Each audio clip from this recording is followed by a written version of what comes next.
ఒక పౌర్ణమి రాత్రి అర్జుననే చిన్న పిల్లాడికి ఒక పెద్ద సందేహం వచ్చింది. వెంటనే వాళ్ళమ్మ దగ్గరికి వెళ్ళి అడిగాడు, అమ్మా, గురువులు అంత గొప్పవాళ్లా? అసలు గురుపౌర్ణమి ఎందుకు అని? అప్పుడు వాళ్ళమ్మ నవ్వి, దీనికి జవాబు ఒక కథలో ఉంది అని చెప్పడం మొదలుపెట్టింది. ఎప్పుడో లోకమంతా అజ్ఞానంలో ఉన్నప్పుడు మొట్టమొదటి గురువుగా నిలిచింది సాక్షాత్తు ఆ శివుడే. ఆయనే జగద్గురువు. అసలు గురువు అనే పదంలోనే అర్థముంది. గు అంటే చీకటి, రు అంటే తొలగించేవాడు అన్నమాట. అలా మొదలైన జ్ఞానం, ధర్మం, సత్యం, నీతి అనేవి గురుశిష్య పరంపరగా మనదాకా వచ్చాయి. ఆ తర్వాత చాలా కాలానికి వ్యాస మహర్షి అనే గొప్ప ఋషి జన్మించారు. ఆయనే వేదాల్ని 4 భాగాలు చేశారు, పురాణాలు రాశారు, ఇంకా మహాభారతాన్ని కూడా రచించారు. అంత గొప్ప వ్యక్తి ఆషాఢ పౌర్ణమి రోజున పుట్టారు కాబట్టే ఆ రోజుకి అంత ప్రాముఖ్యత వచ్చింది. ఆ రోజే గురు పౌర్ణమి మన గురువుల దగ్గర ఆశీస్సులు తీసుకునే రోజుగా మొదలైంది.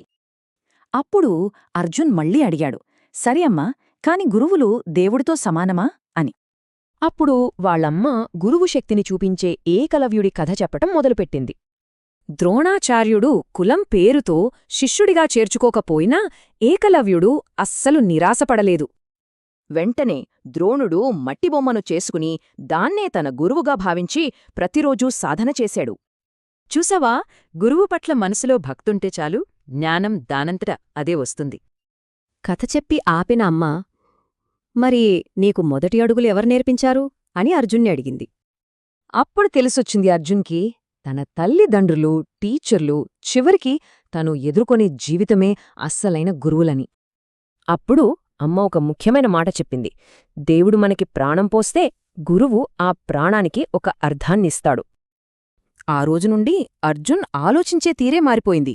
తల్లిదండ్రుల్ని, టీచర్లని ఎంతో గౌరవించడం మొదలుపెట్టాడు. తెలుసా, ఆ ఒక్క సంభాషణతో ఆ పిల్లాడు పెద్దయ్యాక ఒక గొప్ప ఆఫీసర్ అయ్యాడు. అతను ఎప్పుడూ ఒక్కటే చెప్పేవాడు, నా జీవితాన్ని మార్చింది డబ్బు కాదు, నా గురువు అని.